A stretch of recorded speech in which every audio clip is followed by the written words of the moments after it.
Yes, Nahid Rana ও তামিমের অগ্নিজোড়া batting ও বোলিংয়ে দ্বিতীয় ওয়ানডে ম্যাচে নিউজিল্যান্ডকে উড়িয়ে দিল বাংলাদেশ। সিরিজের দ্বিতীয় ওয়ানডেতে নিউজিল্যান্ডকে 6 উইকেটে হারিয়ে সিরিজের সমতায় ফিরেছে টাইগাররা। সিরিজে এখন 1-1 সমতা, ফলে তৃতীয় ওয়ানডে হয়ে গেল অলিখিত ফাইনাল। মিরপুরের টস জিতে ব্যাটিংয়ে নেমে নাহিদ রানার গতির মুখে দিশেহারা হয়ে পড়ে কিউ ব্যাটাররা। মাত্র 32 রান খসড়ায় 5টি উইকেট শিকার করে নিউজিল্যান্ডের ব্যাটিং লাইন আপ দোষিয়ে দেন রানা। নিক কেলির লকারও 83 রান সত্ত্বেও 198 রানে অল আউট হয়ে যায় নিউজিল্যান্ড। 199 রানের লক্ষ্যে ব্যাটিং নেমে শুরুতেই 2 উইকেট হারালেও হাল ধরেন তানজিদ হাসান তামিম ও নাজমুল হোসেন শান্ত। তামিম মাত্র 58 বলে 76 রানের বিধ্বংসী ইনিংস খেলেন। অন্যদিকে দীর্ঘ রান করা কাটিয়ে 71 বলে 50 রান করেন শান্ত।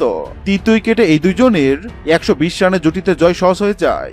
শেষ দিকে তাওহিদ হৃদয়ের অপরাজিত 30 রানে ভর করে 87 বল হাতে রেখেই 6 উইকেটে জয় পায় বাংলাদেশ। বল হাতে 5 উইকেট নিয়ে ম্যাচে নায়ক নিশ্চিতভাবেই গতিনায়ক নাহিদ রানা। হ্যাঁ দর্শক, যদি ভিডিওটি ভালো লাগে লাইক দিবেন এবং সাবস্ক্রাইব আমাদের চ্যানেলের সঙ্গে থাকবেন। ভিডিওটি দেখার জন্য আপনাকে অসংখ্য ধন্যবাদ।